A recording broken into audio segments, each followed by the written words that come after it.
Hello and welcome to the session on development and evaluation of curriculum.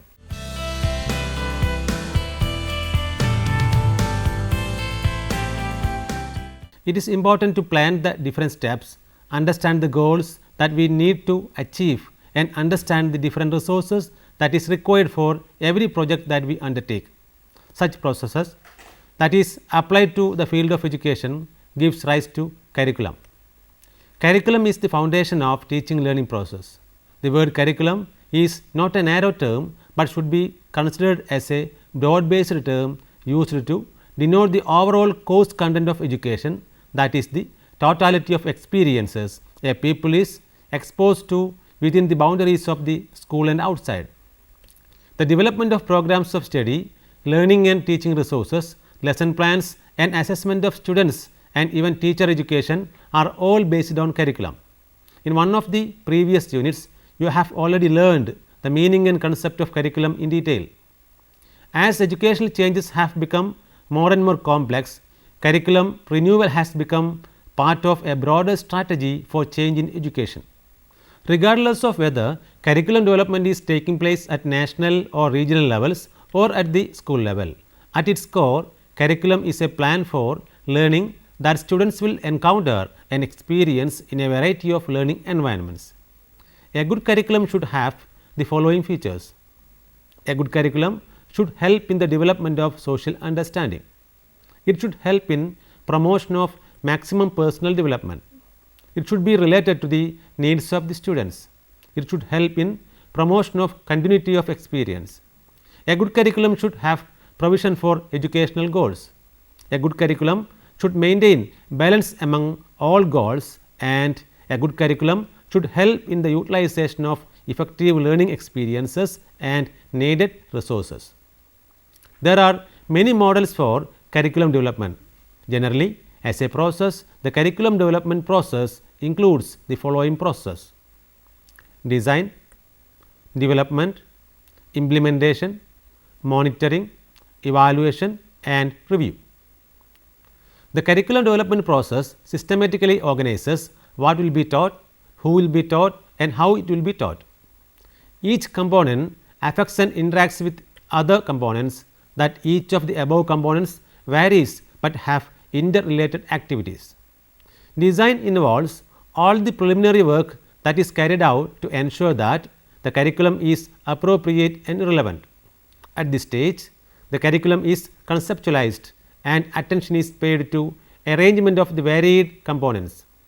Emphasis is also placed on the learner in curriculum development activities. This phase attends to the set of standards around which the course is written, instructional strategies, content and visual and technical design of the course. In the development stage, curriculum development involves planning, construction and the logical step by step procedures used to produce written documents and other resource materials. These documents contain activities that guide curriculum implementation. They also contain vision statements, goals, performance benchmarks and learning activities. It also incorporates unit by unit course development and revision, content analysis and review, editorial review and revision and a detailed quality assurance appraisal. In the implementation stage, all the people involved in the process become a part of it and contribute to operationalize the curriculum as designed and developed. No single individual has all the skills to design and develop curriculum materials. Curriculum teams usually include educational designers, subject matter experts, human development specialists, writers for youth, graphic designers, youth artists, editors and users of curriculum. Monitoring is seen as a part of the implementation process. It is at this stage that officers visit schools to verify that classroom practice is consistent with the established goals and objectives of the curriculum. Data is gathered to inform policy and decision making relative to the curriculum. Evaluation process analyzes the data collected on the field to determine the effectiveness of the curriculum design. The information gained from the data analysis is used to review at the end to guide appropriate adjustments to the curriculum documents. The intent of the evaluation phase is to determine the levels of student success and the impact of the course design on students' performance. General principles of curriculum development. Educationalists have laid down certain general principles for developing curriculum. The principle of child-centeredness. Curriculum should always be child-centered, which means that it should be based on the needs and requirements of the students. The child needs more experience than instruction. True education can be achieved only through activity and experience. It is by means of meaningful activities that the students can reveal their initiatives and social responsibilities. Therefore, curriculum development at any stage should be framed in accordance with the child's developmental characteristics and his needs. The principle of community centeredness.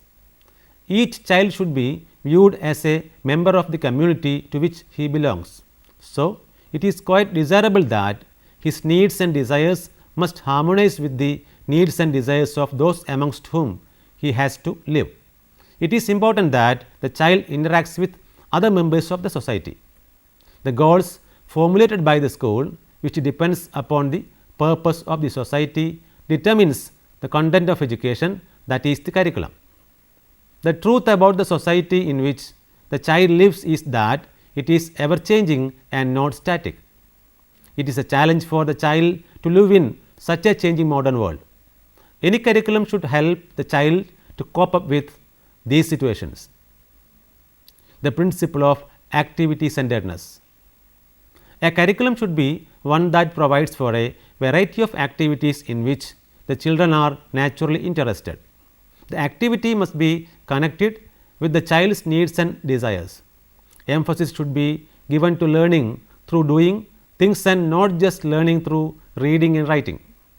This can include play activities, projects in groups, constructive and creative activities, and so on.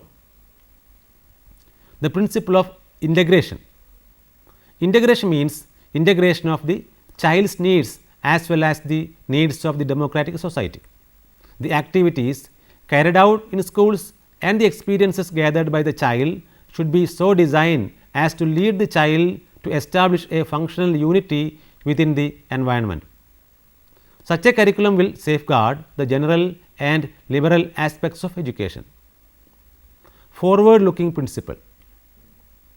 Education helps a child prepare himself for a better adult life. So, a curriculum should be designed in such a way that it takes into consideration the future life of the child. Thus, a curriculum should help a child to prepare himself for a worthy life. It should help him to face the challenges posed by all domains of human life. Conservative principle. Curriculum, like the constitution of a country, reflects the ethos of a nation and its chief concerns and commitments. Hence, the selection of materials for development of a curriculum should be careful. The curriculum should be designed in a way keeping in mind the traditions and culture of human race.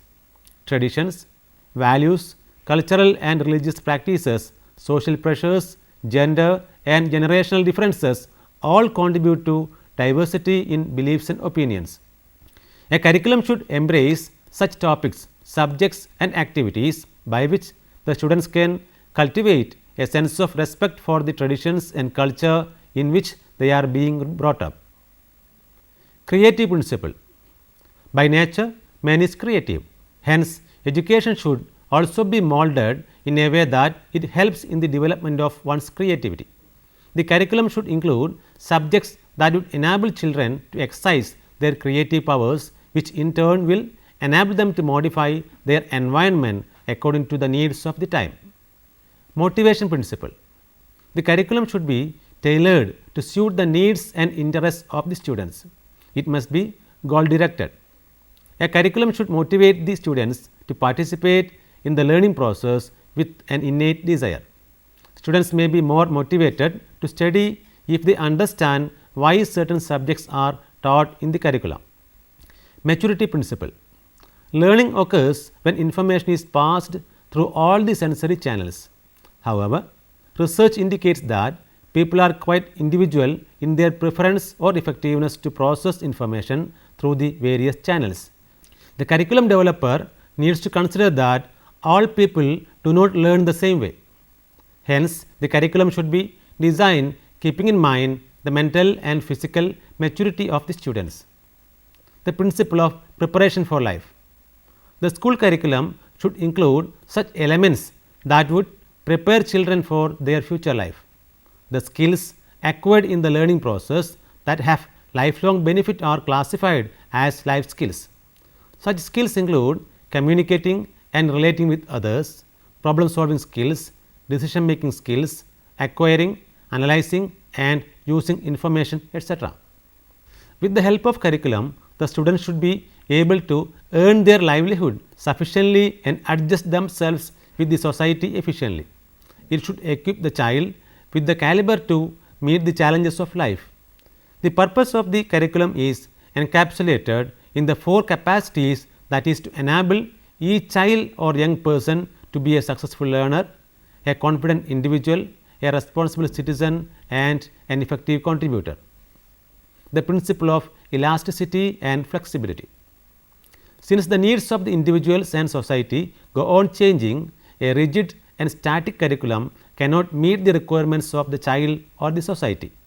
New subjects and additions or omissions of the content are necessary in the curriculum. So, the curriculum should be flexible enough to incorporate in it new subjects and activities according to needs and demands of the time. Students also differ in intelligence, their interests and skills. An elastic curriculum can thus cater to all such individual differences. The principle of comprehensiveness. A curriculum should be comprehensive enough to conform to different individual needs.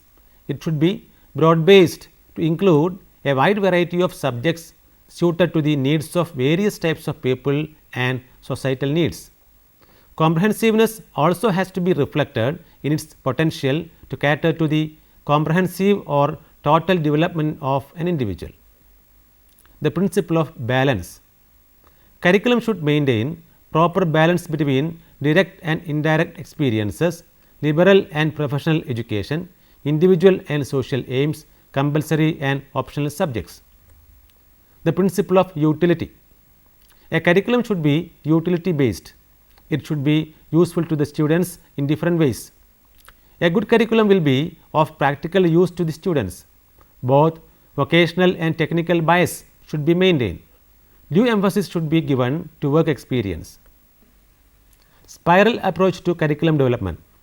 Brunner was the exponent of this approach. The spiral approach, developed in 1977, is a technique often used in teaching where first the basic facts of the subject are learned, leaving all the details. As learning progresses, more and more details are introduced. That is, after the mastery of the initial topics, the student spirals upward as new knowledge is introduced in the next lessons.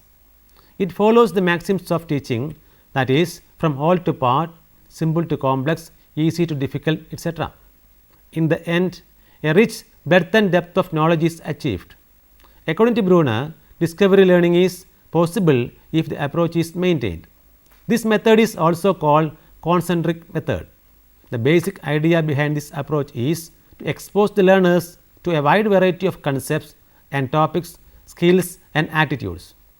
In adopting the spiral approach, the teachers will be enriched with varied experiences in preparing the curriculum. In this approach, the teachers move upwards, but keep returning to the fundamentals. Core curriculum. Core curriculum is relatively a new concept in curriculum planning, evolved as a part of the efforts of the forward looking educators to develop a more functional and significant program of general education for all the youths. The core curriculum was developed by Roland C. Foynes and Nelson L. Bowsing. According to them, the core curriculum designates those learning experiences that are fundamental for all learners because they are derived from our common individual drives and needs and our civic and social needs as participating members of a democratic society. The core curriculum indicates a plan for organizing and scheduling a major portion of the program of general education in a school using a problem solving approach. Core curriculum in fact is intended to provide first the irreducible minimum regarded as necessary for everyone to be able to live satisfactorily in a modern society. A core curriculum prepares a student for living and does not prepare him to make a living. The aim of core curriculum is to let a person become a good human being first and then become something in life later. This approach takes as its major job the development of personal and social responsibility and competency needed by all youth to serve the needs of a democratic society. Competency based curriculum. Minimum competency testing has become a popular procedure for establishing educational objectives and evaluating their achievements. Minimum competency can be defined as the basic proficiencies associated with knowledge and skill needed to perform efficiently in real life. A competency based curriculum, if it is to be functional, demands a basis of continuous progress of education. Hidden curriculum. Along with formal curriculum within educational establishments, there exists hidden curriculum also. The formal education consists of the course, lessons and learning activities that the students participate in. Hidden curriculum is a side effect of an education which are learned but not openly intended, such as transmission of norms, values and beliefs conveyed in the classroom and the social environment.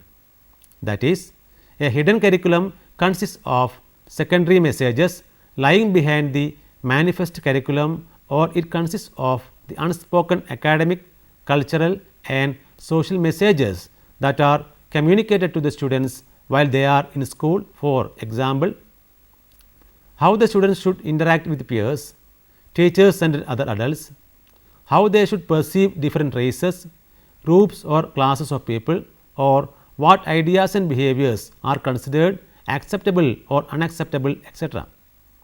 Hidden curriculum in such a way is a vehicle for moral growth. It can be a determining factor in national and emotional integration of the country. Hence, hidden curriculum should be made visible and we should try to translate it into experiences that might enhance the satisfaction of human needs and spirit. Curriculum evaluation. Curriculum is a system of learning experiences deliberately designed and transacted for realizing educational goals. Curriculum evaluation is an essential phase of curriculum development. It is a systematic process of determining and appraising the proficiency level of a system or a practice by comparison and judgment. Curriculum evaluation refers to the collection of information on which judgment might be made about the worth and the effectiveness of a particular program. The essence of the achievement of curriculum objectives depends on its evaluation process during development. Evaluation of the process of curriculum development plays a vital role in channelizing and keeping the direction of young generation on the desired way for the achievement of national objectives and keeping the system update respect to changing scenario of time. Like curriculum development, curriculum evaluation should also be a systematic and comprehensive task taking into account the various aspects of curriculum initiation, structuring and operation. An evaluation system incorporates regular reviews of student performance, use of feedback, assessment performance analysis and district, state and national content standards and assessments. Curriculum evaluation has various steps like goal specification. This includes the role of experts of evaluation with a view to drawing the attention of decision makers concerned with curriculum development to take decision about educational goals on the basis of social needs, trends, research findings, etc. Planning. Planning involves an examination of the adequacy of objectives, content, learning strategies and sequencing in the development of instructional materials as well as quality of the material. Validation. The study materials are given to the experts for their judgment. On the basis of their recommendations, necessary modifications can be made. An empirical trial is also carried out in classrooms. Field testing. On the basis of the validation process, weak points are identified and suggestions are made for further improvement. On the basis of the suggestions, a revised course material is developed.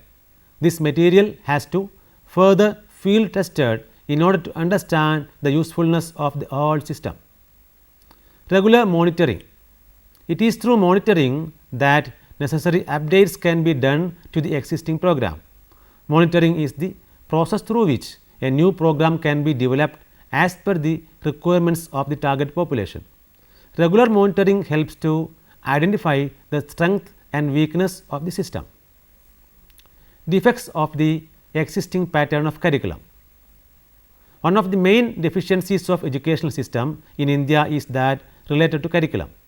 Still, other problems that haunt the system of education are because of defective curriculum. Some of the shortcomings of the present day curriculum are: narrow conception of curriculum. Curriculum is taught as a portion of knowledge by a mastery of which one can get an admission to the higher stage. Education should not be delimited in such a way. More than being narrow, the curriculum in schools is largely out of date also. The scope of course in a curriculum should be appropriate with regard to amount of content, length of course and lessons, and course requirements. Bookish and theoretical. The present curriculum lacks practical activities and experiences. Schools in the modern age have become just a knowledge shop.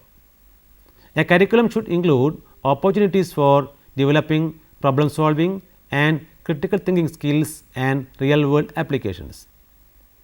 Out of tune with life. The present curriculum takes little note of the challenging day to day economic, social and political issues that children will have to confront in their later life. Therefore, curriculum should focus on useful skills and inculcation of right kind of interests, attitudes, values, etc. The content of the curriculum should be current and relevant. Highly compartmentalized. The curriculum is overcrowded with too many subjects.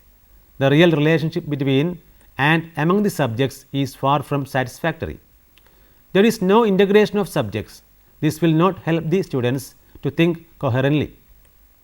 Not flexible. The curriculum does not cater to the diverse tastes and talents of different students. Segmentation of school life. A day in a school is so segmented that teachers are not left with sufficient time to make use any constructive activities for vital learning of the students. Dominated by examinations. The present curriculum is dominated by examinations. Because of this, the students are concerned with securing only good marks and teachers are more concerned about getting higher percentage for their students. Partly outmoded. There are good much information in the curriculum which are not in tune with the realities of the time. The curriculum should provide real world applications. Instructional design should provide students with opportunities to improve learning skills using technological tools. Now, you can try to answer the questions given here. What are the general principles of curriculum development? Which are the processes involved in curriculum development? What are the steps involved in curriculum evaluation? What are the features of a good curriculum? Which are the defects that exist in the current curriculum that is being followed in the country? Now, you may go through the reference books for further reading. Modern Trends in Indian Education, written by Mohanty J. and published by Deep and Deep Publications, New Delhi in the year 2004. Problems of Education in India, written by Ram N. S. and Rajendra K. S. and published by Atlantic Publishers and Distributors, New Delhi in 2004. Thank you for watching this program. We can meet again with another topic. Till then, take care.